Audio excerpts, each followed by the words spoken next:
What's up YouTube, Fritz Investing, back with another video, and today I want to talk to you about 4 different stocks that I'll be buying. I'll be using different kind of parameters, so you'll be able to see that in the next couple of minutes. How have you all been holding up? Have you recently lost your jobs? Have you been able to gain new employment? Have you received your stimulus checks or your taxes back yet? Hopefully you guys have, and that provided you a little bit of relief in these rough times.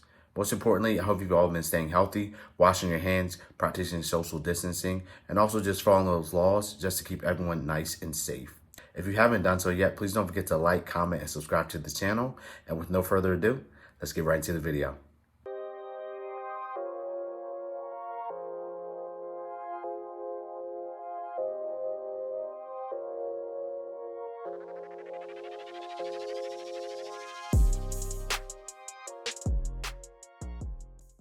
So these are some of the parameters that I'll be using to evaluate today's stocks. Now, these are not the only parameters that you can use to evaluate stocks, but these are just the ones that I'm using.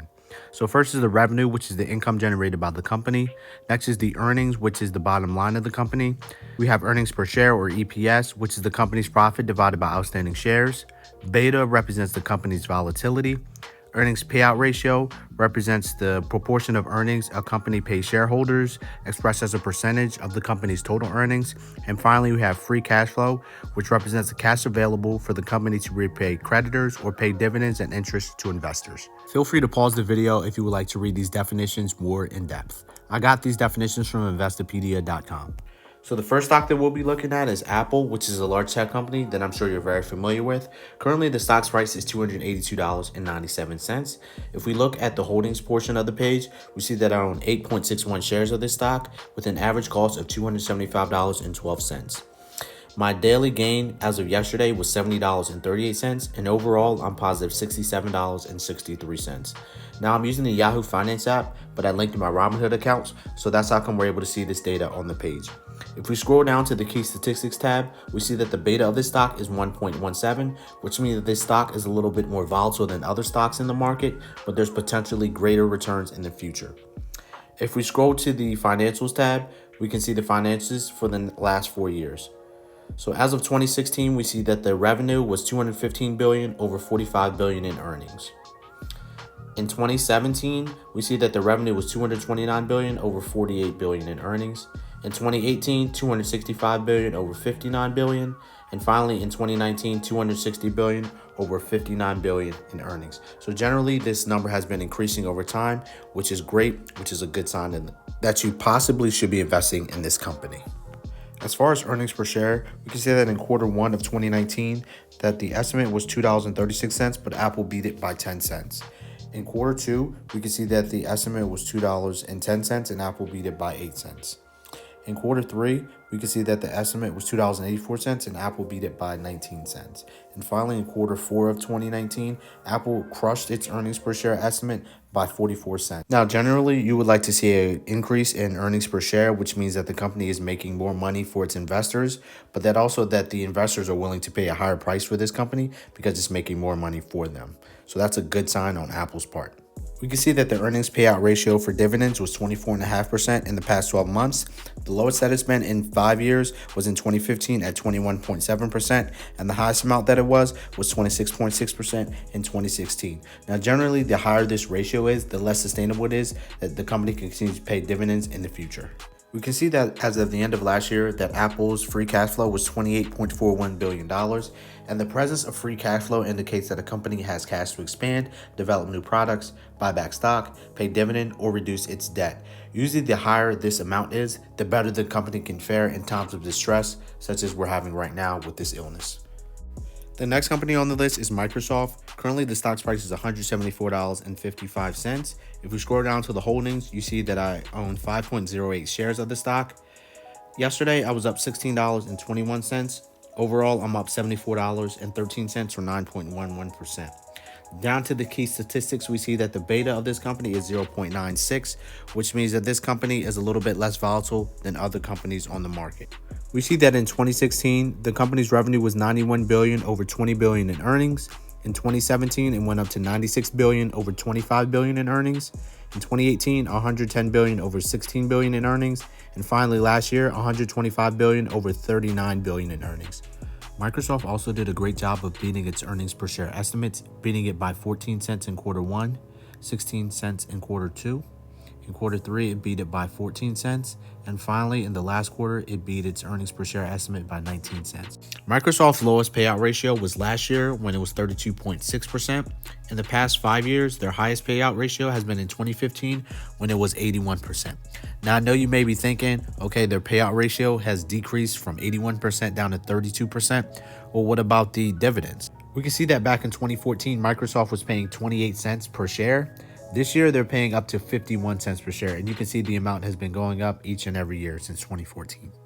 As of the end of last year, Microsoft was sitting on $7.13 billion of free cash flow, and this amount has only dipped below $5 billion once in the past 3 years, which are all good signs for Microsoft that they're still able to pay their employees and they're still able to pay down debt and also invest more money back in the company during these rough times. So if you're watching this on YouTube, YouTube is Google's parent company, which is under the name Alphabet. Currently, the share price is $1,276.60. If you go down to the holdings portion, you see that I own 0.32 shares of Google. The total market value is $419.45. My daily gain has been $1.79, and overall, I'm up $16.48 or 4.09%.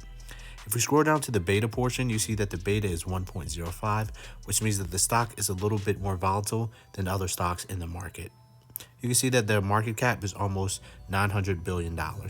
If we look at the financials, for 2016, we see that the revenue was $90 billion, over $19 billion in earnings. In 2017, we see that the revenue was $110 billion, over $12 billion in earnings. In 2018, we see that the revenue was $136 billion, over $30 billion in earnings. And finally, last year, we see that the revenue was $161 billion, over $34 billion in earnings. So the revenue has consistently been rising, and overall, the earnings have consistently been rising. Now, earnings per share has been hit or miss over the past year for Google. We can see that it missed its earnings per share estimate by $1.11 in quarter 1 of 2019, but in quarter 2, it beat its earnings per share estimate by $2.91. Once again, in quarter 3, it missed its earnings per share by $2.30. And finally, in the last quarter, it beat its earnings per share by $2.82. On April 28th, we'll be able to get the earnings per share estimate for the first quarter of 2020.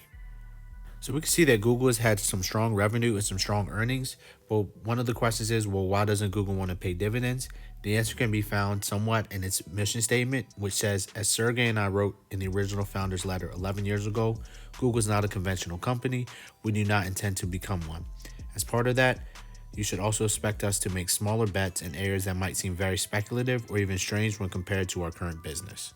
I do like the fact that Google is reinvesting its earnings back into the company, which could possibly help to accelerate growth for the company in the future. At the end of 2019, Google had $28.46 billion worth of free cash flow and has not had below $19 billion worth of cash flow since the middle of 2018. This shows that the company can be strong in times like we're having right now to be able to reinvest funds back into the company and continue to pay its employees and pay down debt that it may have. The last company on the list is Amazon, and right now the stock price is $2,410.22. If you scroll down to the holdings portion, you can see that I own 0.22 shares worth a market value of $543.67. My daily gain for yesterday was $2.44, and overall I'm up $103.78 or 23.59%. If we scroll down to the market cap, we see that the company's worth $1.2 trillion, and the company's beta is 1.25, which means it's much more volatile than other companies on the market. Now, scrolling over to the financials portion, we can see that for 2016, the company's revenue was $135 billion, over $2.37 billion worth of earnings, $177 billion, over $3 billion in earnings in 2017, $232 billion of revenue, over $10 billion in earnings in 2018, and finally in 2019, $280 million, over $11.59 billion worth of earnings. Well, I know you may be asking, why is Amazon's earnings so low? Amazon takes most of its earnings and reinvests them right back into the company to accelerate growth. For instance, the growth of Amazon Web Services is key to Amazon because even though it generates only 15% of sales, it's the most valuable part of Amazon. According to Morningstar, Amazon Web Services is almost worth $550 billion. This will make Amazon Web Services the fourth most valuable company in the world. More than half of the products sold on Amazon are sold by third-party sellers, which means that Amazon takes a cut without the risk of buying or pricing products. And Amazon's advertisement segment accounted for almost $3.6 billion in sales for the last quarter, up almost 45% over the previous quarter. Next, we'll talk about the earnings per share for each quarter for Amazon. We can see that in quarter one, Amazon beat its earnings per share estimate by $2.37. Unfortunately, it missed its earnings per share in quarter two by 35 cents. In quarter three, it also missed its earnings per share estimate by 39 cents, but in quarter four, it crushed its earnings per share estimate by $2.44, which is pretty good. I skipped the dividend into earnings ratio for Amazon because Amazon does not currently pay dividends at this moment, but hopefully they'll change their minds and pay some dividends in the future. At the end of 2019, Amazon had amassed $21.65 billion worth of free cash flow, and you can see for the whole of 2019 that it was above $10 billion. Now, before that, Amazon had never amassed more than $10 billion worth of free cash flow. Amazon has done a great job of amassing all of this free cash flow to be able to help hire more employees. They've hired over 100,000 new employees to be able to help out with this pandemic. So those are the 4 stocks that I'll be purchasing. Before you purchase any kind of stock, I recommend that you do your own research because I don't want you to lose any of your hard-earned money. We love Apple because we utilize the Apple iPhones. We also utilize iPads and Apple Watches, which is things we use each and every day. Also with Amazon, we have Amazon Prime, and Amazon has been really clutch in this pandemic because we don't have to go to the store to order items. We're just able to place the orders and get the items in 2 days with no hassle. So it's really been great for us. As far as Google, we love to utilize Google each and every day. Google has over 5.6 billion searches a day, and over 300 hours of YouTube are uploaded every minute, which is crazy. I hope to be monetized by YouTube one day to start generating some passive income. And finally, with Microsoft, we utilize Microsoft at work. We have a Windows-based operating system. We also utilize Microsoft Teams, and I oftentimes use Microsoft Word and Microsoft Excel for school products. I believe all of these companies have extra cash on hand and have had tremendous revenue growth, and this will continue in the future, hopefully in light of this pandemic, and continue to show growth and profits in the future for us investors. Would you pick any of these stocks differently? Please don't forget to leave those comments down below. I'm eager to hear what you have to say. It's my hope that you enjoyed the video today. Please don't forget to like, comment, and subscribe to the channel. How have you all been investing? Have you been investing more aggressively, or have you kind of scaled back your investments to kind of pay for your more day-to-day and monthly activities? Hopefully you've all been staying safe above all. As always, please don't forget to invest in yourself. Continue to read material to continue to educate yourself so you'll be smarter in the future. Also, you can create your own business or invest in the stock market like I'm doing just to gain more passive income. I want everyone to be able to escape the rat race and be able to live a life of freedom, financial freedom, because I believe that's the most important thing. As always, keep getting that passive income, and I'll catch you soon.